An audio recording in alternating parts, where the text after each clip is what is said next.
some of the most commonly used data sets, and this is one of them. This is the oldest probably.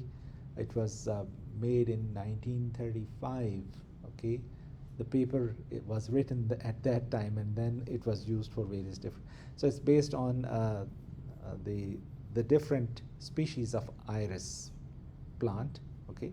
From its flower, you can specify what, there are 3 commonly found species in North America, most prominently. So these species are versicolor, setosa, and virginica. So these are the 3 things. You can see that they are different in terms of what is the length and width of their sepal and petal. These are petals and these are sepals. Petals are the first, when a flower is made, the first leaves of the flower, they are petals, and the next ones, they are the sepal, okay? So you can see their sizes are different, their widths and lengths are different. So this guy who actually reported it, Fisher, for the first time, he collected this data, measured the lengths and widths of these flowers of these 3 different kinds of species. It traveled along to various parts of the continent and in those days, and it made this. I mean, all kinds of crazy people all around, you see, but still that data is so valuable. We still use that data for classification problems as a benchmark. Okay, so in this case, you can see the sizes, the widths and lengths are different. Widths and lengths are different in all of them, okay? So 50 samples from each one of these species are there in the database, okay? And everyone has got sepal width, length, and petal width and length. So there are 4 columns for each one of these species. So that is the data set we are going to use. So I'm going to load the libraries and then just load the iris database, okay? I'm going to load it from, it's available in the form of a data frame on Seaborn. So I use the Seaborn SNS to load this data set. It is available on scikit-learn, in other platforms also, but I use this because it is already in the data frame format. So if you check its info, it looks like this. So there are 4 columns. So you have petal, sepal length, sepal width, petal length, petal width, and the species, okay? So the total size is 150 entries in total and 5 columns. That is our data, that is our table. If you look at the head of this, the head looks like this. So you have the heading and then the values there, okay? All right, so we have this data. Now I can check out how many species are there, so you can actually make a cross table. So that is for counting purposes, where you are interested in the index corresponding to the species, and you are going to count all the measurements that you have for that particular species. So it tells me that there are 50 setosas, 50 versicolor, and 50 virginica species. So all of them are in that sense. So my database is fine. I can check this database by plotting various parameters, their frequency distributions. So on this side, I'm plotting petal length, and on this side, I'm plotting the count. What is count? I make small bins for each one of the, from minimum to maximum, I divide that range for the width or the length into bins, okay? So from the minimum to say plus delta, then next delta, and so on up to the maximum value. And I see how many counts are there, how many values are there in that, and then I plot it. So this is how it looks like for the petal length. So the distributions for the 3 species are like that. If I plot it for the petal width, the frequency distribution or histogram is like that.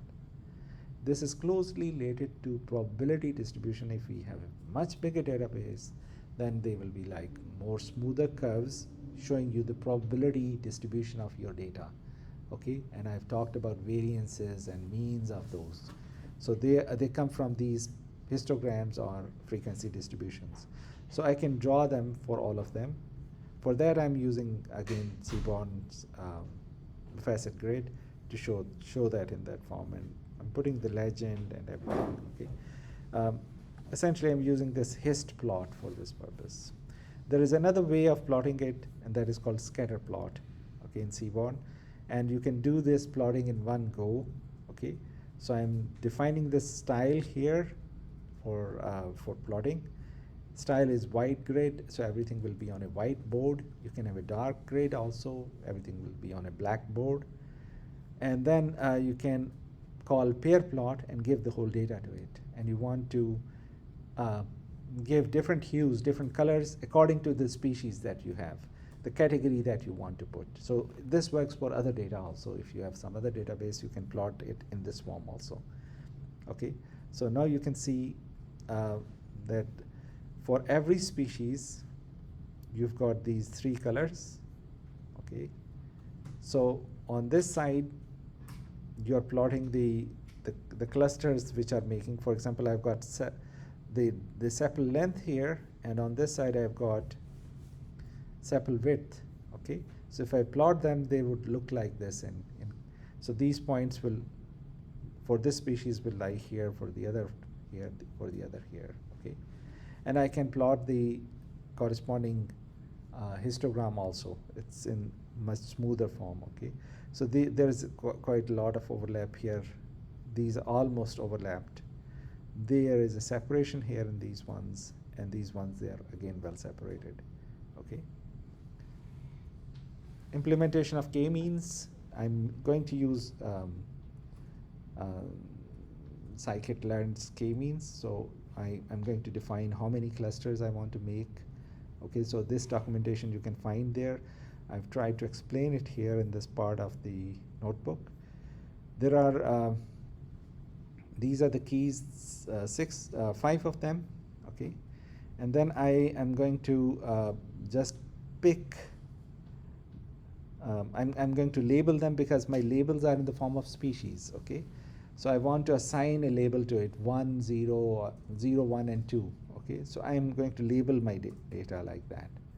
For later on comparison purposes, for clustering, this is not required. Okay.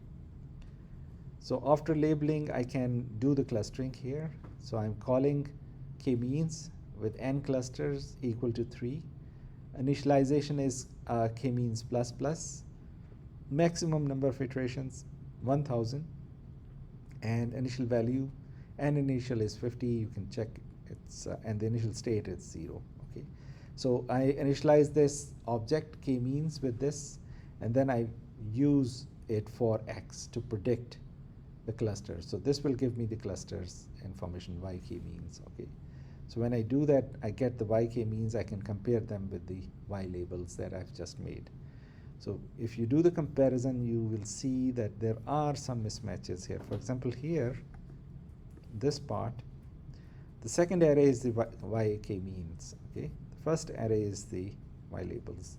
So over here, there seems to be some 0 values. Okay, which shouldn't be there.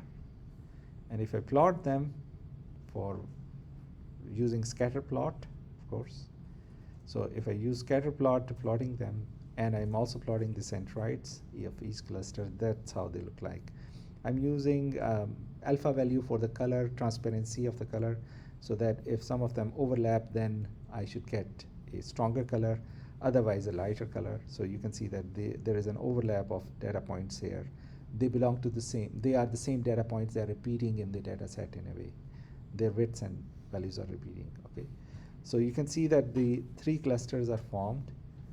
Okay, but there is some overlapping taking place here. Okay, that is the cause of those mismatches there, because when clusters overlap, then it becomes difficult to decide whether a point lies here on this side or on this other side. So those mismatches that you are seeing here, they are in this region. Okay, some points are even there. They were misclassified according to this close, because I stopped at 1,000 iterations. If I go for more iterations, probably they will become closer. The approximation will become better. Okay. This was the actual data. I can plot both of them. How to find out the optimal number of clusters? So elbow method. So in TensorFlow, there is something called yellow brick cluster. Okay, you can call it, and from that you can have this elbow visualizer. Okay, so you can use this elbow visualizer for your own data. So you first initialize it, you get the k-means from it, and then pass it on to this visualizer. Okay, and then fix it for your data. Okay, so when you fix it, you can get the complete elbow curve. Let me reduce the size of this plot.